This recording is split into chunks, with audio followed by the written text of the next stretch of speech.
Assalamualaikum warahmatullahi wabarakatuh. Teman-teman yang budiman, di video kali ini kalian akan mendengarkan saya menjelaskan materi Teaching English as a Foreign Language atau mengajar bahasa Inggris sebagai bahasa asing. Yang saya pahami ya.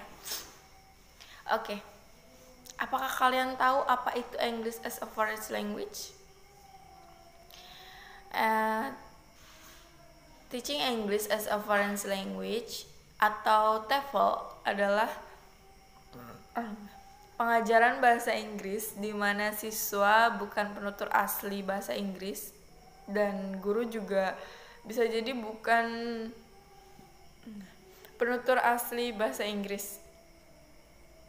Tapi di sini guru ngajarin bahasa Inggris itu kepada muridnya, dan pelajar yang atau siswa yang diajarin di sini tuh siswa dari berbagai kalangan ya, pokoknya dari segala usia lah, yang mereka pun memiliki tingkatan lah, dari tingkat pemula hingga tingkat fasih atau expert ya kalau biasa bahasanya gitu. Dari namanya aja udah bahasa asing ya, bahasa yang bukan dari ibu kita, yang jarang juga kita gunain di kegiatan atau aktivitas yang kita lakuin setiap hari lah. Jadi terdapat banyak perbedaan, dan negara yang menggunakan bahasa Inggris sebagai bahasa asing ini bukan hanya negara kita Indonesia loh, tapi juga 67 negara lainnya. Seperti nih, saya sebutin beberapa ya. Vietnam, Brazil, Thailand, dan masih banyak lagi sih. Negara-negara ini tuh menggunakan bahasa Inggris sebagai bahasa asing, namun ada juga negara-negara yang menggunakan bahasa Inggris ini menjadi bahasa kedua mereka atau bahasa kedua setelah bahasa pertama, yaitu bahasa ibu. Contohnya seperti saya adalah orang Jawa, bahasa pertama saya atau bahasa ibu adalah bahasa Jawa, dan bahasa kedua saya adalah bahasa Indonesia. Nah, bahasa Inggris di sini adalah bahasa asing saya. Sedangkan di negara-negara seperti Denmark, Portugal, Singapura, mereka menggunakan bahasa Inggris sebagai bahasa kedua mereka setelah bahasa ibu mereka. Nah, ada lagi nih negara-negara seperti United States of Amerika, Australia, Kanada yang menggunakan bahasa Inggris ini sebagai bahasa pertama mereka atau bahasa ibu mereka. Oke, lanjut. Setelah kita mengetahui TEFL itu apa, kita akan atau khususnya kalian ya, sebagai calon tenaga pendidik pasti perlulah yang namanya bagaimana mengatur kelas agar membangun hubungan antara kalian tenaga pendidik dan peserta didik atau siswa kalian. Oke, sekarang kita akan membahas bagaimana mengatur dan memanajemen kelas yang baik. Itu seperti apa dan bagaimana membuat si peserta didik ini merasa bisa mempercayai dan membuat mereka merasa seperti wah, kita ini anggota kelas, pokoknya kita bagian dari kelas juga gitu. Ada beberapa macam gaya mengajar di kelas. Ada kelas otoriter, kelas permisif, kelas indulgen, atau bahasa sederhananya itu kelas yang sabar gitu. Gurunya sabar gitu.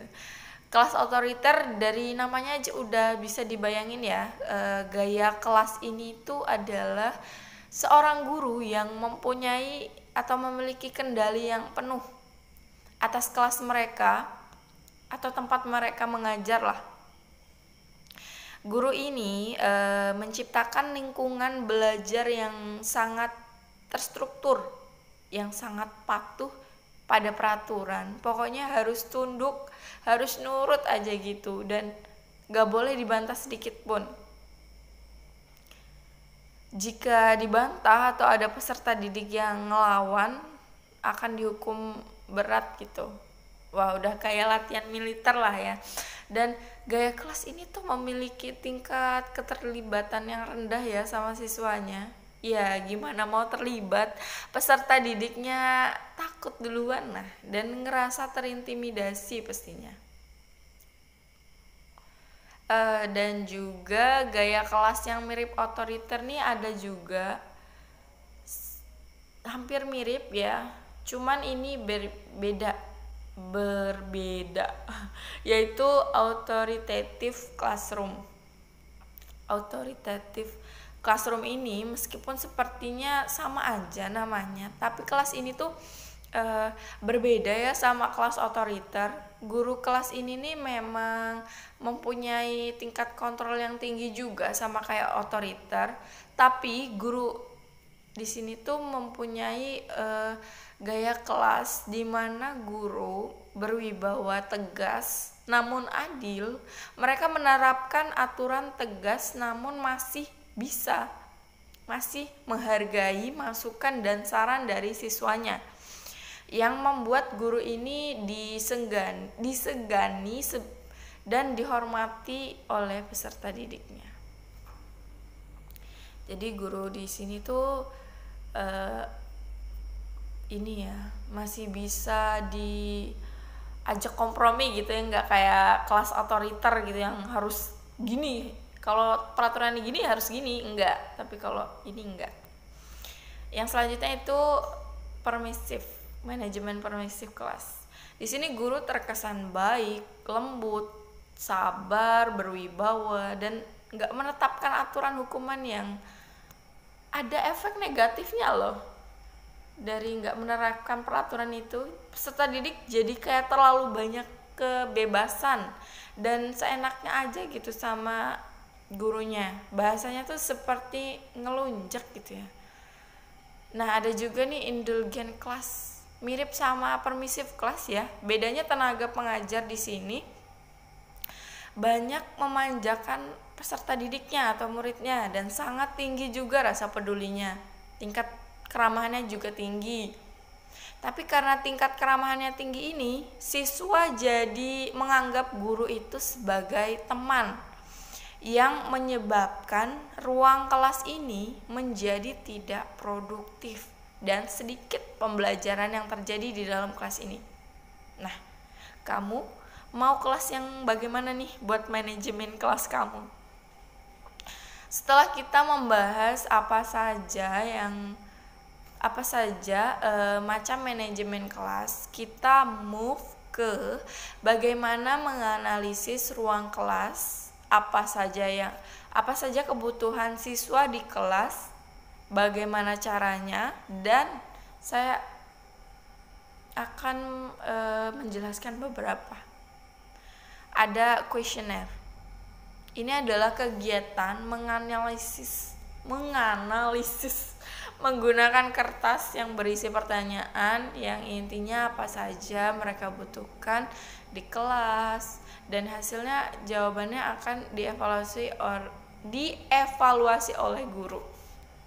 Jadi guru memberikan selembar kertas dan ada pertanyaan di dalam kertas tersebut, beberapa pertanyaan, dan akan diisi oleh si siswa, dan setelah selesai akan dikumpulkan kembali ke gurunya untuk dievaluasi. Yang kedua itu interview. Interview di sini sederhana aja ya, walaupun sekedar mengajukan pertanyaan seperti biasanya, dan nanti peserta didik akan menjawab apa-apa saja kebutuhan mereka dalam pembelajaran. Jadi guru ngasih pertanyaan ke siswa, siswa jawab, guru ngasih pertanyaan ke siswa, siswa jawab, gitu aja. Yang ketiga ada presentasi, di mana siswa merepresentasikan, dan ketika mereka presentasi, guru akan mengevaluasi sampai mana nih pemahaman materi mereka. Jadi mereka akan dikasih materi dan mereka akan mempresentasikan materi tersebut, dan guru akan mengevaluasi ya, memperhatikan mereka, mengevaluasi sampai mana sih pemahaman mereka itu tentang materi yang dibahas gitu loh. Dan presentasi ini tuh bagus loh buat ngelatih keterampilan dan percaya diri murid. Oke nih, kita bahas langsung aja ya, gimana mengajar yang baik. Guru adalah pusat kontrol di kelas. Jadi mengatur apa saja yang harus diajarin, bagaimana ngajarinnya, dan kapan harus diajarinnya buat siswanya. Yang pertama, fokus ke praktek. Sebelum praktek berjalan baik tuh pasti perlu materi yang cukup kan, dan guru adalah kontrol utama yang akan menjelaskan sebelumnya bagaimana melakukan prakteknya. Nah, jadi guru itu ngasih materi terus praktek. Jadi guru akan ngasih materi, abis itu praktek gitu. Nah, praktek ini nih berpusat sama siswanya ya. Berhasil atau enggak materi yang diajarin sama gurunya itu bergantung sama apakah siswa ini udah bisa mempraktekkan atau belum gitu. Jadi guru ngasih materi, habis itu praktek. Di praktek mereka akan diuji apakah materi ini udah bisa diterima sama siswa atau belum, dan siswa memahami materi ini bisa atau belum itu bergantung sama keberhasilan praktek mereka. Menarik ya. Yang kedua, kelompok. Kalian pasti pernah kan disuruh guru buat berkelompok. Di dalam pembelajaran pasti ada aja siswa yang nggak terlalu memahami materi ya dengan baik, dan ada juga siswa yang paham sama materi. Nah, kelompok ini bertujuan agar siswa yang paham menjelaskan ke siswa yang nggak paham, karena bahasa yang mereka gunakan itu biasanya sederhana dan bisa dimengerti oleh satu sama lain, jadinya gampang gitu si yang paham ini ngejelasin ke yang nggak paham gitu. Ketiga, ada relevansi atau penggunaan contoh yang nyata di kehidupan siswa. Jadi guru akan menggunakan contoh, tapi contohnya ini ada di kehidupan siswa. Jadi siswa tuh kayak, oh iya ya, ini ada di kehidupan saya gitu contohnya gitu. Oke nih, kita bahas TOEFL di Indonesia. Yang pertama, Grammar Translation Method. Ini adalah metode pengajaran di mana guru menyiapkan sebuah teks dan siswa akan menerjemahkannya ke bahasa Indonesia. Kegiatan ini bisa dilakukan individu maupun berkelompok yang bertujuan menilai di mana level siswa tersebut, apakah masih tingkat pemula atau sudah fasih. Yang kedua, ada Total Physical Response. Di sini guru ngajarin bahasa Inggris pada aktivitas fisik. Misalnya mereka melakukan percakapan nih, tapi percakapan ini menggunakan bahasa Inggris. Metode ini nih sebenarnya ringan karena siswa menggunakan bahasa yang ringan-ringan aja, bahasa-bahasa sehari-hari gitu, yang sederhana. Keempat ada metode Silent Way. Dari namanya aja udah bisa dibayangin ya. Metode ini nih aktif, itu yang aktifnya siswanya, gurunya lebih banyak diam, tapi guru aktif menggunakan gambar, gerak, atau hal-hal yang memancing reaksi dari siswanya. Misalnya nih, guru ngasih gambar pensil warna biru, guru bertanya, ini misalkan pensil ya, what this it? Muridnya jawab dong, a pencil. Gurunya nanya lagi, what's the color? Nah, muridnya ini jawab blue. Gurunya nanya lagi nih, so what this is it?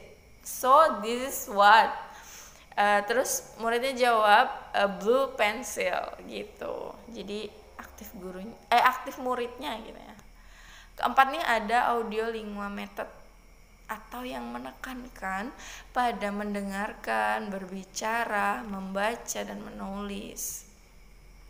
Basic banget ya. Penerapan yang guru bisa memberikan sebuah kalimat. Misalkan nih, penerapannya tuh kayak guru bisa ngasih kalimat dan guru nyuruh muridnya buat mengubah kalimat tadi ke bentuk yang berbeda. Misalnya kalimat itu deskriptif, nah terus diubah jadi interrogatif atau kalimat tanya begitu.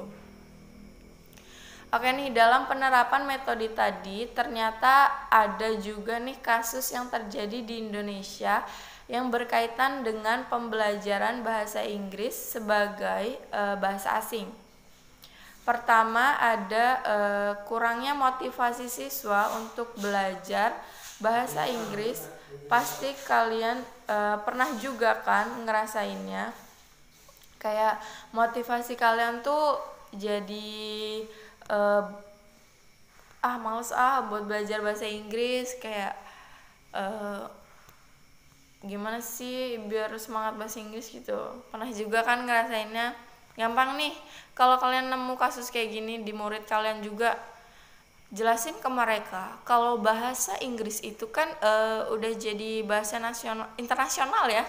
Nah di masa mendatang tuh kalau misalnya mereka nggak belajar bahasa internasional, mereka akan merasakan ketertinggalan dong buat mempelajari teknologi misalnya pokoknya buat mempelajari teknologi gitu. Bisa juga mengubah sedikit gaya belajar nih, bisa pakai film lah biar nggak bosen, bisa pakai game, di kelas juga bisa pakai game, pokoknya banyak deh, cari aja referensinya. Yang kedua, murid merasa sulit mempelajari bahasa Inggris. Nggak cuma muridnya sih ini ya, dulu saya juga ngerasain gitu sih, karena kan bahasanya itu belum dipahami sebelumnya. Cara mengatasinya tuh mudah ya, sebenarnya kita bisa memberikan tugas yang gampang aja dulu, maksudnya per tingkatan gitu. Misalkan yang gampang-gampang dulu, habis itu yang agak sulit, habis itu baru yang sulit gitu. Jangan langsung ke yang sulit ya, murid bisa langsung bingung gitu. Yang ketiga ada kelebihan kapasitas murid. Ini enggak sih sering terjadi di kota-kota besar di mana ada sekolah-sekolah favorit, pasti banyak tuh muridnya tuh. Misalkan 40 dalam satu ruangan ada 40 siswa. Nah, 40 siswa ini nih bisa aja dibagi dua, misalkan per shift, misalkan shift A dan shift B gitu. Shift A jam segini, shift B jam segini. Nah, gitu kan bisa lebih efektif ya. Terus penambahan penambahan buku-buku atau referensi mengajar itu juga perlu biar gampang gitu, biar mereka gampang memahami materi. Keempat adalah modul buku ajar yang susah dan belum di-upgrade ya. Solusinya ya di-upgrade lah, cari referensi buku-buku baru. Sekarang kan banyak ya di internet banyak, tapi kan dipilih-pilih juga ya, dipilah-pilah juga gitu. Dan ada pembahasan yang terakhir nih, ada TOEFL untuk anak-anak dan dewasa. Dewasa di sini adalah orang-orang yang berusia 18 tahun ke atas, dan di bawah 18 tahun itu anak-anak. Ada perbedaan pasti dalam pembelajaran bahasa Inggris ini untuk anak-anak dan dewasa. Yang pertama adalah otonomi, kemampuan berpikir dan memahami. Siswa yang dewasa pastinya lebih mandiri ya, bisa memahami sendiri. Anak-anak tuh Yesus nggak bisa mereka seperti orang dewasa yang bisa langsung memahami sendiri gitu, nggak bisa. Contohnya nih, kalau dalam pembelajaran guru ngasih materi apa aja nih yang akan dipelajari minggu depan. Nah, murid-murid dewasa pasti bisa cari referensi dong dan mengembangkan gitu pengetahuan mereka. Sedangkan kalau anak-anak mereka belum bisa dan cenderung masih kayak mencontoh apa yang dilakukan gurunya gitu. Yang kedua adalah attention atau perhatiannya atau fokusnya nih lebih tepatnya. Jelas beda ya, kalau fokus siswa dewasa pasti bisa-bisa aja fokus. Tapi kalau buat anak-anak ya belum ya. Soalnya mereka kan masih aktif ya buat hal-hal yang baru, buat mempelajari hal-hal yang baru. Energi mereka tuh seperti lebih juga loh, kayak membuat mereka tuh kayak gak bisa langsung fokus gitu. Ketiga ada pembelajaran, pasti beda di sini pembelajaran. Pada siswa dewasa akan banyak mengutamakan materi, of course. Pokoknya materi-materi yang diajarkan tuh lebih banyak daripada yang anak-anak. Materinya tuh apa aja gitu, apa aja yang harus ditambahin. Tapi pembelajaran buat anak-anak nih nggak bisa kayak gitu. Mereka perlu banyak kegiatan agar pemikiran mereka berkembang, dan nggak bisa kayak disamain kayak orang-orang dewasa, nggak bisa. Poin ketiga ini berkaitan sama poin yang keempat, yaitu pentingnya bermain. Anak-anak itu identik lah ya kalau sama main, mereka nggak bosen dan jenuh. Kalau main tuh bikin mereka kayak happy gitu nggak sih? Siswa tuh kayak senang aja gitu kalau main, kalau anak-anak ya. Tapi bukan berarti siswa dewasa nggak boleh main ya, maksudnya cuman kebutuhan mereka buat bermain itu berbeda, dan permainannya itu berbeda. Contohnya nih seperti game. Di kelas waktu itu saya pernah main, bukan di kelas sih, tepatnya pas saya magang ya, saya main permainan Scramble, tahu kan? Nah waktu itu tuh permainan itu memerlukan banyak kosakata ya, bahasa Inggris. Sepertinya menyenangkan nih buat yang gede-gede nih, yang di atas 18 tahun udah bisa banyak kosakatanya gitu, udah banyak lah kosakatanya gitu. Tapi kalau buat anak-anak misalkan SD gitu maininnya, mereka malah kayak pusing mungkin ya, karena kosakata yang mereka miliki itu terbatas gitu. Yang kelima ada kecemasan. Perlu kalian tahu tuh, pelajar yang dewasa ya 18 tahun ke atas itu percaya dirinya lebih rendah loh dari anak-anak. Kok bisa gitu? Karena anak-anak masih di fase belajar ya. Tergantung gurunya juga sih yang ngajar gimana. Kalau gurunya semangat, otomatis anak-anak itu pasti semangat juga.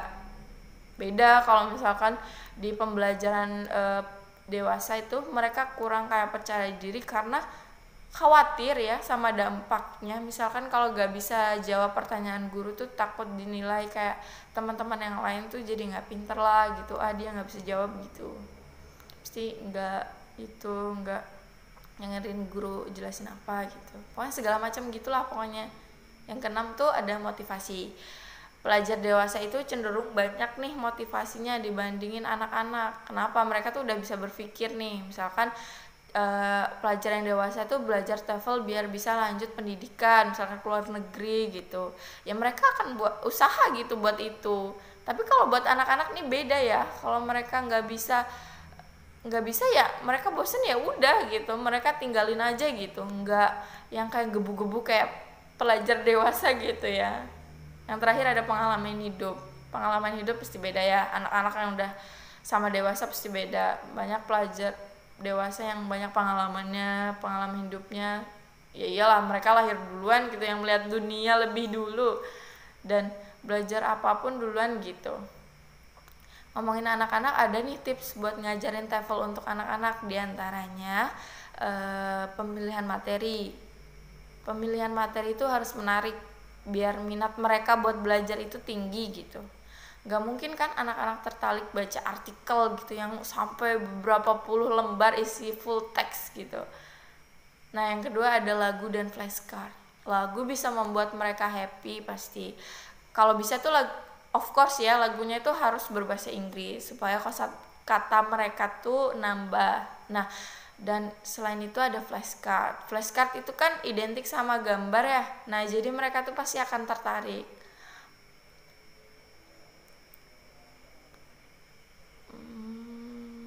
pokoknya tertarik lah. Nah yang kedua yang selanjutnya praktek aktivitas lah, pokoknya nggak duduk diem aja gitu di kursi sambil ngelipet tangan di meja ya. Selanjutnya jangan juga terlalu dikoreksi, jangan terlalu banyak ngasih tahu kalau ini salah harus gini, tapi cukup dipantau aja. Kalau berlebihan baru ditegur gitu. Misalkan bikin lukisan dari daun papaya gitu ya, kan ada tuh dulu daun papaya dikasih pewarna. Nah jangan terlalu dikoreksi, anak-anak itu tuh kayak harusnya miring ke sini, harus miring ke situ kan.